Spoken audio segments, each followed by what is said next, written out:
All right, welcome back. I'm now going to continue my 32 and 32 with the New York Jets. About halfway through last season, the Jets looked like they were going to be contending for a playoff spot as they were sitting at 7-4. And I thought, holy goodness gracious, goodness me. Imagine if the Jets finally got off that great big long decade snide and finally got back in the playoffs, but it was not meant to be. They went on a 6 game losing streak to end the season to finish 7-10.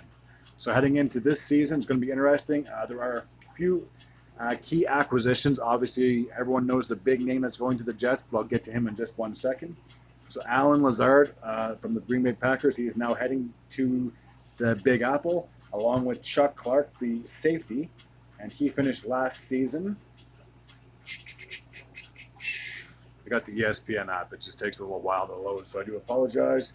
He spent last season with the Minnesota Vikings, so obviously he had just a tiny little glimpse of the postseason action last year before his team obviously lost in the wild card round. And then the other the other addition that the Jets got was Marcel Hardman. I believe he came from the Kansas City Chiefs, if I'm not mistaken. Nicole Hardman Jr. Let's see his stats. Yeah, from the Kansas City Chiefs, as I suspected. So, a couple of key acquisitions on the offensive side of things, and a few subtractions. Have Mike White, the quarterback. I believe he's gone to the Miami Dolphins. Sheldon Rankins, the defensive tackle. He is now a member of the Houston Texans. And Elijah Moore, another wide receiver. He is now a member of the Cleveland Browns. So there was speculation all off-season that the Jets and Green Bay were going to be making a trade for Aaron Rodgers. It took so many months, but everyone knew it was eventually going to happen as Rodgers did make it clear that he wanted to become a member of the New York Jets.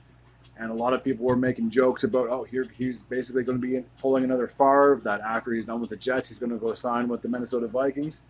But hold off on that, Vikings fans, as he is now signed for at least one more season after this. So pending, as long as there's no screw-ups or he doesn't have a horrible season and decide, hey, I want to go stick it to the NFC North again and stick it to the Packers and go back to playing in that division, I believe Kirk Cousins is your quarterback for the Minnesota Vikings. You don't have to worry about Aaron Rodgers going to the Vikings just yet.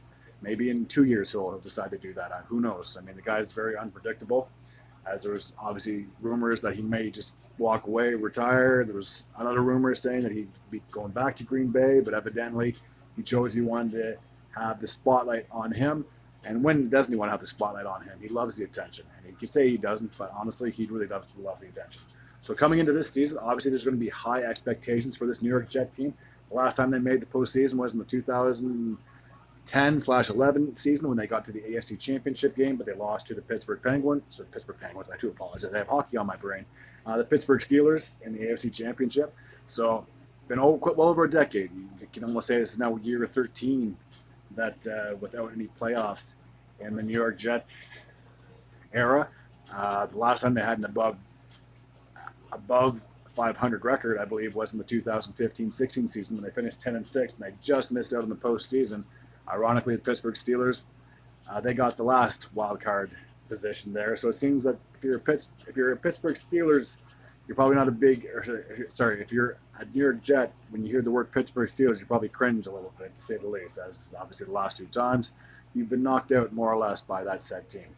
So coming into this season, I do have higher expectations for the Jets. I think they should finish with at least a 9-8, maybe a 10-7 record. So they very well could flip their 7-10 record around. I don't see them being as dominant as a lot of people may think they are going to be. I don't see them getting more than 10 wins on the season, if I'm going to be completely honest with you. If they do, fantastic. But there's just so many teams out there that are obviously going to be vying for those wild card spots. Let's just put it this way. I don't see them going for the the AFC East crown. I think the Bills have that locked down. The Miami Dolphins are no joke. As long as Tua can stay healthy, I believe they should be almost a lock-in to get into the playoffs. So obviously that's one of the wild card positions just right there. And there's just so many other good teams in the AFC. I can't name them all, but it's going to be hard for the Jets. If they were to get into the playoffs, I would say they would be at least a wild card team. Maybe they finish as a 6th or a 7th in the AFC, but I just don't see them blowing that division away, especially as I mentioned with the Bills and the Dolphins respectively. So The Jets, I believe, should have an above 500 record at the end of the 2023/2024 season, but only time will tell to see how much better they are with a 39-year-old quarterback at their helm. Until next time, take care.